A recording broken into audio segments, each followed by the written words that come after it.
예수님, 그 세속에서는 이제 저희가 뭐 특별하게 새로운 일이 없고 이제 일상이 반복되고 하는 거를 좀 부정적으로 바라보는 그런 입장이 많은데, 근데 이제 제가 생각하기에는 이제 저희 같이 이제 수행처에서 특별히 뭐 새로운 일 없이 그냥 그런 고요한 상태가 이제 번뇌를 덜 일으킬 수 있는 이제 좋은 상태라고 생각을 하는데, 어, 이런 어떤 그 외적으로, 그러니까 자기 내면 말고 이제 외적으로 이제 고요한 상태는 이제 부처님 가르침에 기반해서 보면은 이거를 선한 상태로 볼 수 있는 건지, 아니면은 그런 고요한 상태에서 자기의 마음에서 이제 선한 법을 닦아야만 그게 선한 상태가 되는 건지 궁금해서 음. 질문 드렸습니다. 일단 그 대상 자체가 선하다, 불선하다 이렇게 말하기는 어렵고요. 우리가 네. 이제 그 고요한 환경이라는 것 자체가 무조건 선하다 이렇게 말할 수는 없는 거고, 그 대상을 통해서 이제 우리가 마음이 그거에 대해서 마음이 고요해지고 이런 이제 그 불교에서 말하는 선이나 불선이란 말은 자기 마음 상태에 대한 이야기잖아요. 그죠? 예. 그러니까 그건 대상보다는 마음에 이제 초점이 맞춰져 있다. 이렇게 봐야 되는데, 아까 이제 예를 들어서 그 고요한 상황이라고 하기보다 이제 좀 조용한, 그러니까 주변이 시끄럽지 않고 뭔가 세속에서 말하는 그런 놀거리들이 많다거나, 시골 환경은 보면은 뭐 되게 단조롭잖아요, 생활 자체가. 예. 근데 도시 생활 같은 경우는 뭐 조금만 나가면 뭐 놀거리 많고, 되게 이제 어떻게 보면 그 즐길 수 있는 것들이 많아서 일반적으로 세속 생활에 익숙한 사람들이 이런 절이 있는 이런 이제 시골이나 이런 조용한 환경에 오게 되면 좀 어, 이걸 안 좋은 걸로 생각한다기보다는 좀 심심해하죠. 예. 심심하고 따분해하고 이렇게 하죠. 예. 그러니까 그거는 이제 어떻게 보면 그 우리가 불교적으로 보면 그 따분하고 심심하고 이렇게 그런 것 때문에 못 견딘다는 말은 다르게 말하면 성냄인 거예요, 그게. 불만족스러운 거죠. 예. 그 상황에 대해서. 그래서 이 상황을 이제 세속적인 입장에서 보면 왜 이걸 따분하게 생각하느냐 하면, 세속적인 입장에서 재미있고 행복이라고 생각하는 다 감각적인 쾌락을 즐기는 것들로 이제 보통 된단 말이에요. 그죠? 예. 뭐 재밌는 거 보고 듣고 맛보고 이런 재밌는 거를 많이 즐기는 걸 행복으로 생각하니까, 그런 게 여기 이제 이런 시골이나 이런 수행터 같은 데 오면 없잖아요. 예. 뭐 음악을 듣는 것도 아니고 그렇다고 뭐 TV를 보는 것도 아니고 그냥 앉아서 수행하고 걷기 수행하고 이렇게 되게 단조로운 생활을 하니까, 예. 이거는 이제 보통 사람들이 생각하는 그런 행복과는 좀 거리가 먼 생활이잖아요. 예. 그러니까 여기에 대해서 이제 좀 더 재미있고 쾌락이 많아야 되는데 그런 게 없으니까 여기서 뭐가 일어나냐면 그거에 대한 불만으로서 이제 따분함, 짜증, 지루함 이런 화가 일어나는 거죠. 예. 그러니까 그런 상태라고 볼 수 있고, 근데 이제 우리 그 출가자들이나 또 이제 수행에 관심 있는 사람들 같은 경우는 그런 우리가 마음을 고요하게 해서 이제 그런 감각적 욕망이라고 하는 것이 가지고 있는 그런 저열함, 그걸로 인해서 오는 뭐 어떤 부작용 같은 게 있잖아요. 감각적 욕망은 그것이 충족되지 못하면 오는 그런 이제 괴로움들이 있잖아요. 예. 그래서 이제 그런 것들, 욕망으로 인한 행복으로부터 벗어나서 좀 욕망이 버려짐으로써 오는 그런 차분하고 고요한 그런 행복, 그게 벗어나면 행복이잖아요. 예. 그러니까 그런 행복을 추구하는 사람한테는 오히려 이런 환경이 되게 좋은 환경이 되는 거죠. 예. 외부에 자극이 별로 없고, 그러니까 번뇌가 일어날 만한 그런 것들이 이미 좀 차단이 돼 있으니까, 예. 오히려 이렇게 그 외부가 시끄럽지 않고 고요하고 조용하고 또 그런 자극적인 대상이 별로 없는 곳이 이제 오히려 수행하기 좋은 환경이고, 오히려 이런 걸 좋아하고 즐기게 되는 거죠. 예. 그래서 똑같은 환경이지만 이거를 이제 어떤 마음으로 접근하냐에 따라서 이게 되게 원하는 자기가 이제 수행하기에 좋은 환경이 될 수도 있는가 하면, 예. 세속적인 입장에서 보면 되게 재미없고 따분한 생활이 되는 거죠. 예. 그래서 그 어떤 첫째는 이렇게 다르게 반응이 되는 이유 중에 하나는 그 사람들이 행복이라고 생각하는 기준이 다르다. 첫째. 예. 보통 일반적으로는 그 감각적 욕망을 행복이라고 생각하는 입장에서 보면 이런 조용하고 고요하고 어떤 외부 자극이 없는 이런 환경들은 좀 지루하고 따분한 곳이다. 예. 이렇게 이해할 거고. 그러니까 어떻게 보면 이런 이제 조용하고 고요한 환경에서 오히려 화가 날 수가 있는 거고요. 예. 그런데 이제 수행자 입장에서 봤을 때는 이런 게 오히려 수행하기 좋고 이런 아주 고요하고 차분한 이런 행복을 누릴 수 있는 최적의 환경이다. 예. 이렇게 볼 수가 있는 거죠. 그러니까 이제 동일한 환경이라도 그걸 어떤 마음으로 접근하냐에 따라서 이게 좋은 환경이 될 수도 있고 되게 따분하고 재미없는 환경이 될 수도 있는 거죠. 예.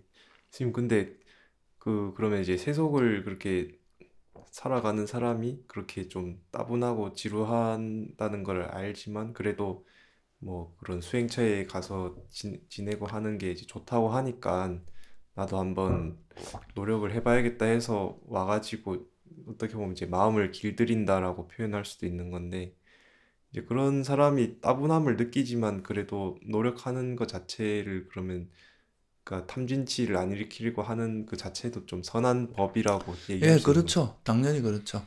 그러니까 이제 보통은 사람들이 감각적 욕망의 행복 외에 행복이라는 걸 잘 몰라요. 예. 왜냐하면 별로 경험해 본 적이 없기 때문에. 우리가 보통 행복이라고 하면 뭐 친구들하고 놀고 술 먹고 뭐 노래 부르고 뛰어놀고 이런 것만 행복이라고 생각하고 살았잖아요. 예. 근데 그런 걸 멈추고 이런 곳에 오면 본인은 좀 따분하게 생각할지 몰라도 이 생활을 하다 보면 자기도 모르게 이 생활에 조금씩 젖어들면서 예.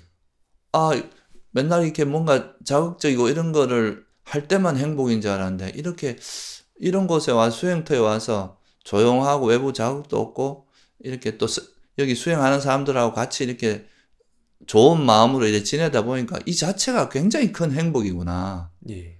꼭 뭔가를 외부 대상을 즐기고 이런 것뿐만 아니라 그런 것이 행복인 것만 아니라 오히려 내 마음에서 그런 그런 욕망이라든가 화를 내려놓고 그냥 고요하게 이렇게 지내는 이 자체가 주는 행복이 굉장히 의미가 있고 큰 행복이구나 하는 걸 본인이 느낄 수도 있잖아요. 예. 그렇게 되면 이제 그런 분들도 수행에 좀 더 관심을 갖게 되고 이런 욕망과는 좀 다른 사실 감각적 욕망으로 인한 행복 같은 경우는 좀 자극적이거든요, 이게. 예. 그런데 이런 조용한 곳에서 벗어남의 행복이라는 것은 굉장히 고요하고 좀 만족스럽고 뭔가 꽉 찬 행복 같은 거예요. 예. 그러니까 이 행복이 두 개가 이제 비교가 되면 오히려 이런 생활을 즐기게 될 수도 있겠죠. 예. 그래서 그거는 이제 어떻게 보면 밖에서 그렇게 좀 자극적인 그런 것이 많은 곳에서 살다 이런 데 와서 이런 생활에 좀 적응을 해보고 적응한다는 것 자체가 이제 그런 자극적인 대상에 대한 애착을 좀 내려놓는 거거든요. 예. 그러다 보면 이 생활에서 오는 그 이익, 예. 좀 더 이것이 우리에게 훨씬 더 고귀한 행복을 주는구나 하는 그런 거를 스스로 알게 되는 계기가 될 수가 있습니다. 그리고 하나 더 이제 질문을 드리다가 생각이 난 건데, 분명히 그래서 이제 고요함을 느끼고 즐겁다는 걸 알지만 또 이제 삶의 터전으로 돌아가야 되는 사람들 같은 경우에는 이제 돌아갔을 때 이제 고요함도 즐거움인데 내가 살던 곳이 이제 더 즐겁다라고 이렇게 생각하고 좀 그런 고요함에 좀 다시 거부감을 일으키는 그런 경우도 있는 것 같은데, 그거는 이제 어리석음으로 봐야 되는 겁니까? 그렇죠. 이제 어떻게 보면 수행이 퇴보하는 거라고 볼 수 있는데요. 예. 이제 우리가 마음 자체가 그런 감각적인 쾌락을 즐기는 거에 되게 익숙해 있잖아요. 예. 그러다가 이제 이런 환경이나 조건에 와서 좀 수행터에 오면은 그런 것을 내려놓은 그 고요한 마음 상태를 즐기지만 또 이게 이제 우리 마음의 습관이 쾌락을 즐기는 쪽이 더 강하다 보니까 예. 아직은 이제 벗어남의 행복에 안착하는 힘이 약하니까 다시 또 그쪽으로 돌아가는 거죠. 예. 이렇게 왔다 갔다 하는데 이제 자꾸 우리가 계속 노력을 해서 이런 욕망, 감각적 욕망을 버림으로써 오는 이 행복이 더 고귀한 행복이라는 걸 깊이 인식을 하다 보면 세속에 가서도 이제 좀 더 욕망은 절제하고 이제 이런 쪽, 그 벗어남의 행복 쪽으로 갈 수 있는 그런 힘이 생기는 겁니다. 그리고 또 이 벗어남의 행복의 그 고귀함을 알면 감각적 욕망을 즐기더라도 좀 절제할 수 있는 힘도 돼요. 예. 아, 이것 자체가 가지고 있는, 그것이 가지고 있는 그런, 한계, 자극적이고 좋긴 하지만 이것 때문에 나중에 문제가 된다는 거. 뭐 예를 들면 그 세속에서 음식을 갖고 비유를 하면 되게 자극적인 음식이 또 먹을 때는 맛있지만 먹고 나면 그게 배탈이 나거나 몸에 좀 건강에 안 좋고 이런 건 사실이잖아요. 예.